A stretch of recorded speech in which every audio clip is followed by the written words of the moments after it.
Wow.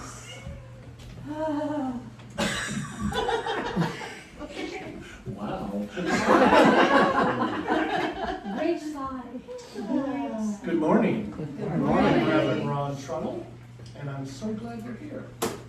I'm so glad that whatever it was, when you woke up this morning and you made that commitment to yourself, or whatever point this morning you made that commitment to yourself to arrive here, you say thank you for making that choice. Because you being here matters. Not just, of course it matters to EVCSL, but far beyond that. Far beyond. The work we do here, the love we express here, the joy we express here, ripples far beyond the walls of this building. Now, very quickly about that song, I'm Coming Out.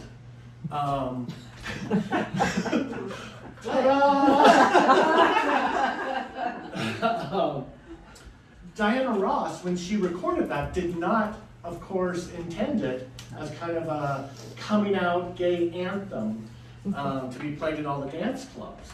She saw it much more as a liberating theme, which of course it is, and that's what it talks about. I'm going to show up. I'm going to be who I was intended to be. She might as well have said, I'm going to let my light shine bright. I'm not going to hide. I am who I am. That was the other choice for the songs. So I have a quote from our founder, Ernest Holmes, to start us off. It's from What We Believe. If you've never read those statements written by Ernest Holmes, I encourage you to do so. You can Google them.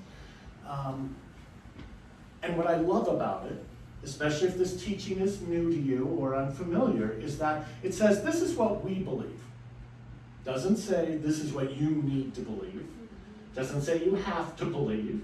There's no penalty if you don't believe. It's just as a group, this is what we've chosen to believe. And so this is one of those. We believe in the individualization of the Spirit in us. Very much what Reverend Linda was talking about in the treatment.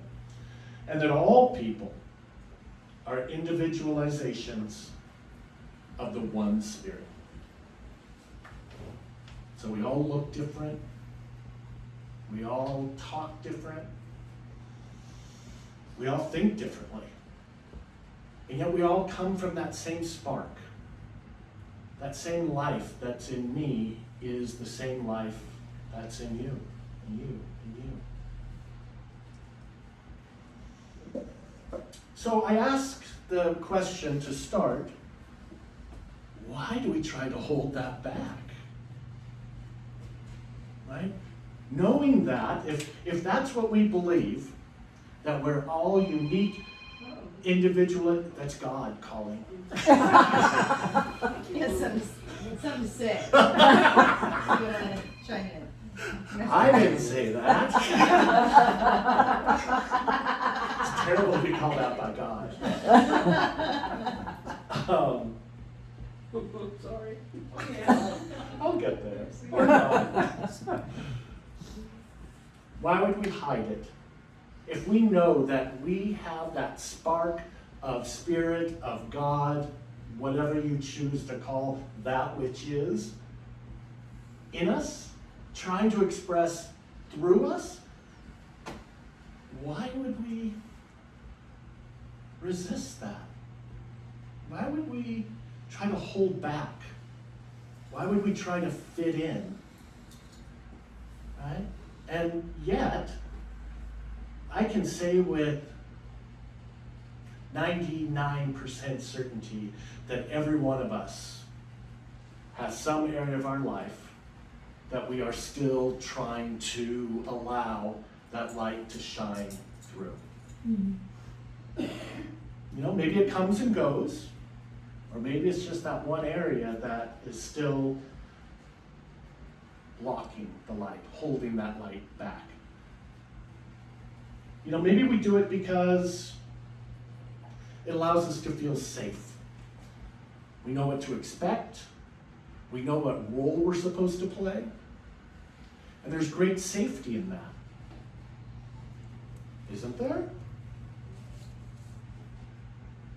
What's safe in holding back? Aren't we kind of bucking the system? And yet, that's exactly, I think, the human experience, is that we may have the knowledge that we are part of something bigger, and yet we try to control that. We try to control the ways in which that light shines through us. You know? So that Beth will like me. Right? And so safety feels very real. The safety in that blocking or the holding back of the light, holding back on being our true, authentic self, feels very safe. And yet, aren't we just admitting, I'm not enough?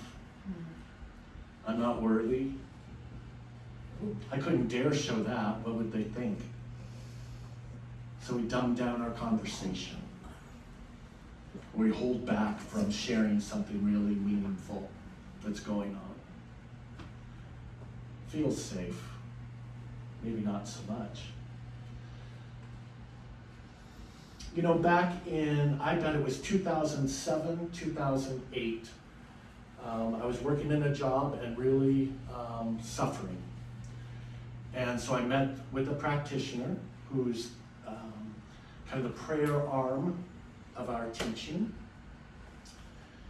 And I met with her on a regular basis. And the core of my struggle, of my pain, turned out to be revealed when she said, you know, but why? Over and over and over and over, but why? And I said, because I don't have a choice. And I heard myself say that, and I've always been a big fan of choice, right? I've told sponsees that I've worked with in the program that, you know, you are at choice. You can choose to drink. I can't stop that. I can encourage you to make a different choice and maybe show you how I did it. But I recited the fact that I had no choice. I had built this framework of who Ron was, and Ron's worthiness in that framework was to earn money. And this job paid good money. And so I felt like I had no choice because that was my role, was to bring home the bacon, baby. And that was a spark when I heard myself say, I have no choice. That was a real turning point.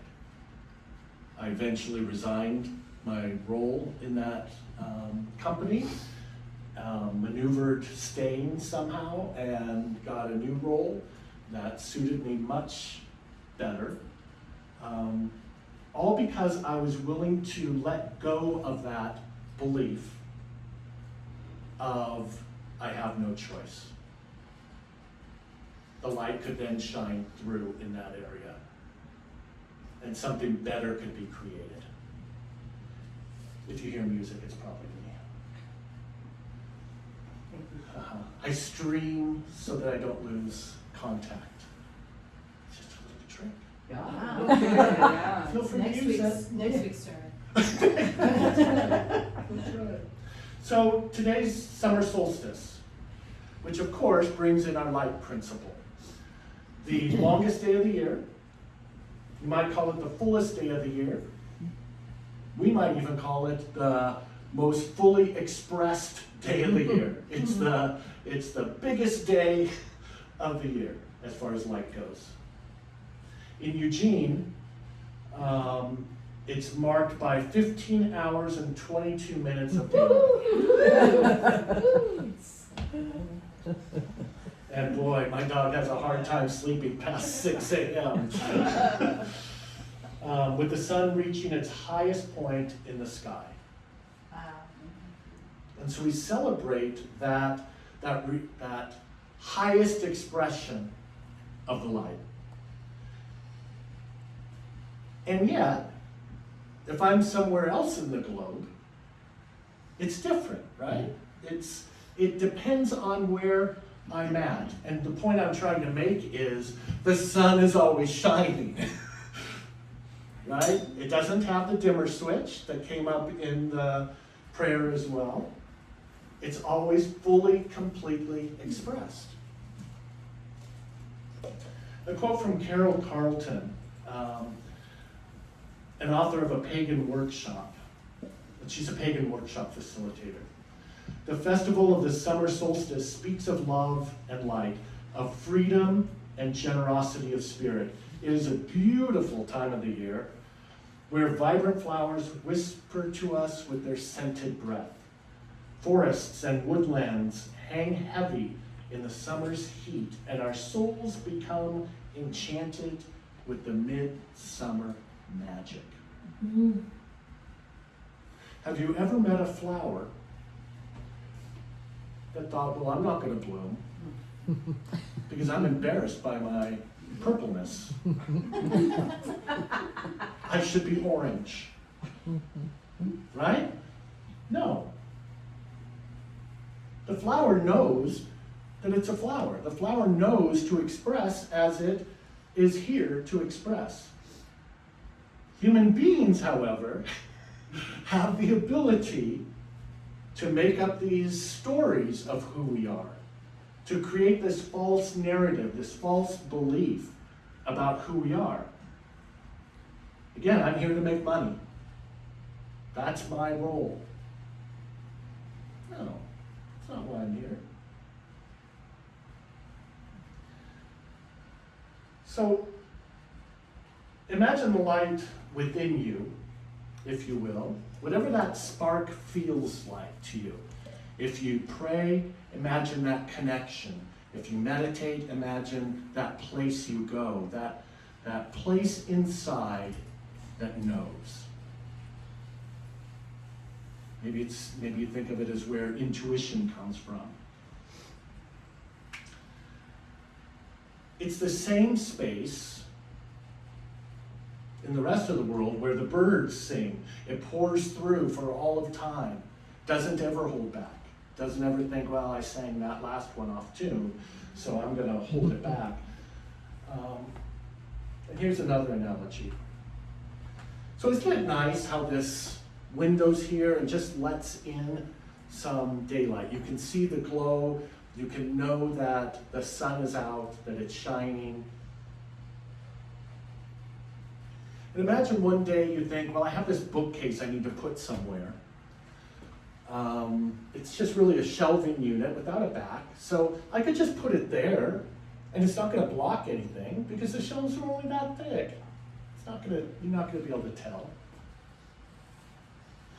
And then as the day goes on, I start thinking about, you need to butch it up. You're not butch enough. You're not masculine enough. You're not whatever that is, right? I'm guessing we all have that place that comes to us that reinforces those negative beliefs. And I put that in a jar, set it aside, and put it on the shelf. And then there's that relationship. Let's say with my family. Let's put my sister in that jar. Oh, thanks a lot. And it goes on the shelf. And then there's that job. A job that drives me crazy some days. Okay, so I gotta let that go, and I'm just gonna stick it in this jar for later. I'm not gonna think about it right now, and I put the jar up there. Well, you can see where I'm going. Pretty soon, it's filled with jars of this stuff. Can the light get through? No. And so here at the Center for Spiritual Living, we're all about teaching the principles of the science of mind, right? And Sometimes we learn surrender. I don't know, I just made that up. We learn about surrender, and so I find which jar I'm gonna work on in that class or workshop, and I take it down and I work on it. And, oh wow, look, I was able to open the jar and set it free. The jar's now empty, and a little bit of light gets through. Maybe I take another class, go to another service, and there's another new idea that contradicts something I've told myself before. Maybe that's the truth. Maybe what I've been telling myself all this time is a lie. I take it down, I release it, and it's gone. More light. And isn't that really our call? I bet there's people that you have met, maybe it's you, that has things that have bothered you for 5 years, 20 years, 30 years, whatever. And it's just one of those issues that you maybe work on, you have a breakthrough, and then at some point you've shoved a new situation in that jar and stuck it back. Right? That's the other side of choice. Right? We're a choice to do that. You tell me that, if Sharon tells me that she doesn't like this shirt with these pants, because I did debate, if she says, oh, should have chosen some other pants, buddy, I can choose to believe that. You're right. Sharon said it. I looked in the mirror, thought it looked okay, but Sharon said that, so in a jar it goes. I'm back up blocking the light. So it's a process. It's an evolution. It's an evolution of the soul, like Ernest Holmes speaks of many times. It's that spiraling upward, expanding our consciousness. So the other spiritual principle that we're looking at, I need to get this wrapped up, is allowance. And so allowance is that process of, what if I just take down that jar and allowing the light to shine through? I do have to allow it because I'm a choice. Sometimes without even realizing it, I've set up a whole array of jars and cans and boxes of old memories. And so I have to allow that light to shine through me. And and that's another reason why events like Pride, Summer Solstice, that kind of celebration of who we are, why we're here, that we're here to love, we're here to receive love, we're here to be magnificent expressions of God, like only we as individualized expressions of God can do. As growing up, I wanted to be just like my best friend David. We'd buy the same clothes. That went over well in junior high. I didn't even think of it until, of course, other people noticed. And why? Because I want to fit in. God didn't create this to be like this. He had one of these. It's like, oh no, I make Doug. I am adjusting that plan. I'm kidding. So the beauty is that you don't have to do it all at once. That's what I'm saying. It can feel overwhelming. I've got several things that are blocking my light and I just feel overwhelmed by it. Choose one. Choose one little thing. Look in the mirror. Instead of allowing that old tape to say, look how great I am. Am I ever going to quit gaining weight? Those kind of things, just switch it, just a little switch. I'm me. Today I can just be the best me I can be. And that is enough. So it's funny, we were laughing earlier about it's the truth that sets you free. And that really is the crux of it all. It's simply allowing the truth of who you are intended to be to shine bright, never intending to be casting shadows or holding back. That you're perfect, you're exquisite, you're lovable, you are enough. Just because you are. Let's move this into prayer. How good it is to simply recognize that one Spirit expressed so uniquely, so divinely, so perfectly, through and as everyone in this room, everyone in this neighborhood, and beyond. There are no limits. The darkest alley to the brightest mountaintop. It's all Spirit. And so I bless it all. I allow it to express as it's intending to express without trying to fix, manipulate, mend. And I do the same for me. And so I simply affirm that as each one of us goes through this week, the next hour,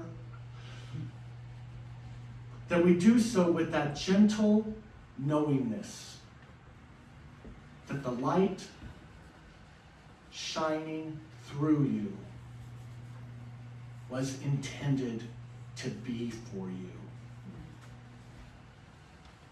No mistakes, only love, sweet perfection, sweet Spirit. And so knowing that as these words have been cast into that law of mind that always says yes, that creative process is already in action, creating circumstances, opportunities to say, oh, there it is. There's a jar I can take down off the shelf and bless it for its service, knowing that it did what it was intended to do, and we're moving on. Thank you, life. And so it is. So it is.